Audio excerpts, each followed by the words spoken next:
Good morning class. बेटा हम पढ़ रहे हैं विदाई संभाषण। हाँ, पिछले वीक हमने स्टार्ट किया था विदाई संभाषण। इसका हमने पढ़ लिया था पेज 46-47 कंप्लीट किया था। बाल मुकुंद गुप्त का लिखा हुआ है। ये हमने पढ़ा था जो ब्रिटिश गवर्नमेंट थी जब हमारे यहाँ, तब वायसराय आते जाते रहते थे।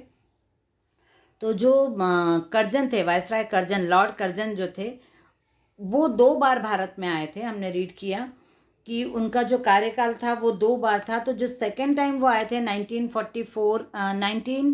1904 मतलब 1904 से 1905 का उनका जो कार्यकाल रहा, बहुत छोटा पीरियड रहा, क्योंकि उन्होंने आके भारत में इतने रूल्स रेगुलेशंस और इतनी अलग अलग नीतियाँ, इतने अलग अलग नियम बना दिए थे कि भारत की जनता उनसे त्रस्त थी।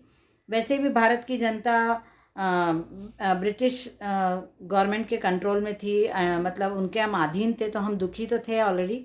लेकिन जो बार बार कर्जन आते थे, बार बार जो वायसराय आते थे, उनके अलग अलग नियम और उनसे जनता बहुत बार बार परेशान होती थी।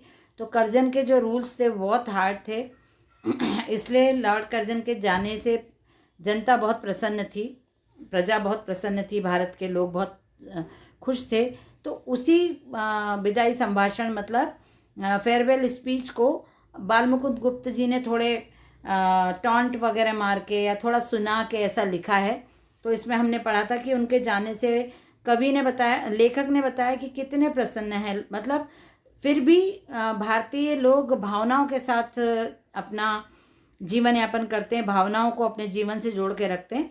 तो फिर भी यहाँ पे उन्होंने ऐसा बताया कि दुखी हैं लोग भारत के, और उदाहरण देके भी बताया कि यहाँ के तो पशु पक्षी भी विदाई के समय बहुत दुखी रहते हैं। तो ये तो भारतीय जनता है, तो ये तो दुखी होगी आपके जाने से, पर आपके जाने का बहुत इंतज़ार भी था यहाँ के लोगों को। अब हम पढ़ेंगे पेज नंबर 50। ये पेज नंबर 50 है। गले में डालकर प्रार्थना करने पर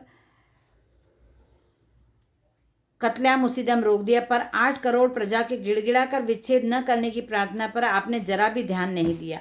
यहाँ पे लॉर्ड कर्जन के बारे में बताया कि उन्होंने कैसे भारतीय जनता पर इतने रूल्स और रेगुलेशंस लगा दिए थे, इतने कि लोग बहुत प्रताड़ित अपने आप को महसूस करते थे। इतना तो जो कैसर, जार और नादिर शाह का जो समय था, उसमें भी इतना ज़्यादा कठोर लोगों के साथ व्यवहार नहीं किया गया था, और आपने उतना उल्टा उनके साथ व्यवहार किया था।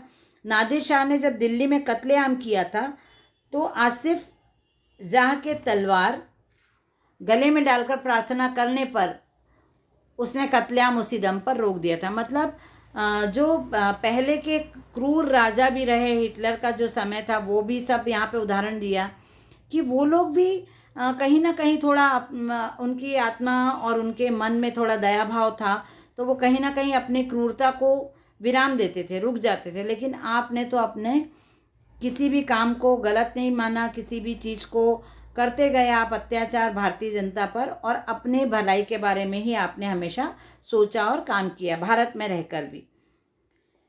इस समय आपकी शासन अवधि पूरी हो गई है, तथापि बंग विच्छेद किए बिना घर जाना आपको पसंद नहीं है। नादिर से भी बढ़कर आपकी जिद है, आप बहुत जिद्दी हैं, आप अभी भी जाना नहीं चाहते भारत से, जबकि आपका कार्यकाल पूरा हो चुका है। क्या समझते हैं कि आपकी जिद से प्रजा के जी में दुख नहीं होगा? आप विचारिए तो, एक आदमी को आपके कहने पर पद न देने से आपकी नौकरी छोड़े जाते हैं। यहाँ पढ़ती हूँ मैं,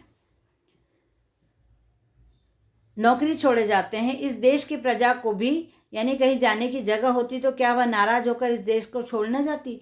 आपने यहाँ की जनता को इतना प्रताड़ित किया है, इतना परेशान किया है कि यहाँ की जनता यदि कहीं जाने को उसको जगह होती या आपके देश में जा सकती, तो वो यहाँ से ज़रूर छोड़ के आपके देश में चले जाती है यहाँ की जनता। लेकिन यहाँ की जनता के पास कोई ऑप्शन नहीं है, और आपने सिर्फ इस्तीफा इसी बात से दिया कि आपको किसी पद के लिए आपके ही किसी प्रिय को आपको पद दिलवाना था, इसलिए आप वो नहीं हो रहा है, आपकी मांग नहीं मानी जा रही है, और आप गुस्सा होकर इस्तीफा दे के जा रहे हैं। यहाँ की प्रजा ने आपकी जिद का फल देख लिया। उसने देख लिया कि आपकी जिस जिद ने देश की प्रजा को पीड़ित किया, आपको भी उससे उसने कम पीड़ा न दी, यहाँ तक कि आप स्वयं उसका शिकार हुए। आपकी जिद की वजह से ही आज आपको जाना पड़ रहा है। आपकी जिद ने ही आपको दुखी किया है, और आपको उसका परिणाम ये है कि आपको आपकी जिद का कोई परिणाम नहीं मिला, सही परिणाम नहीं हुआ, और उल्टा आपको यहाँ से जाना पड़ रहा है। जो अपने दुख और कष्टों की अपेक्षा परिणाम का अधिक ध्यान रखती है, यहाँ की वह प्रजा ऐसी प्रजा है कि जो आप अपने दुख के साथ साथ दूसरों के दुख और कष्टों का भी ध्यान रखती है, और उसका परिणाम क्या होगा। जैसे यदि जिद भी करना है यहाँ की जनता को, या दुख भी है, तो उसका दूसरों पे क्या परिणाम होगा या उसका गलत परिणाम होगा, ये भी ध्यान रख के वो जिद करती है। वह जानती है कि संसार में सब चीज़ों का अंत है, दुख का समय भी एक दिन निकल जाएगा, इसी से सब दुखों को झेलकर पराधीनता सहकर भी वह जीती है। ये हमारी भारतीय जनता के बारे में लेखक ने यहाँ पे लिखा है। माय लॉर्ड, इस कृतज्ञता की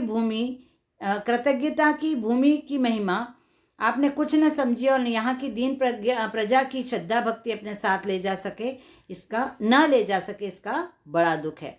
आप यहाँ रहे, लेकिन आपने यहाँ के लोगों को जानने की कोशिश नहीं करी। आप चाहते तो यहाँ के लोगों की भावनाओं को समझ के बहुत सारी चीज़ें आप सीख सकते थे।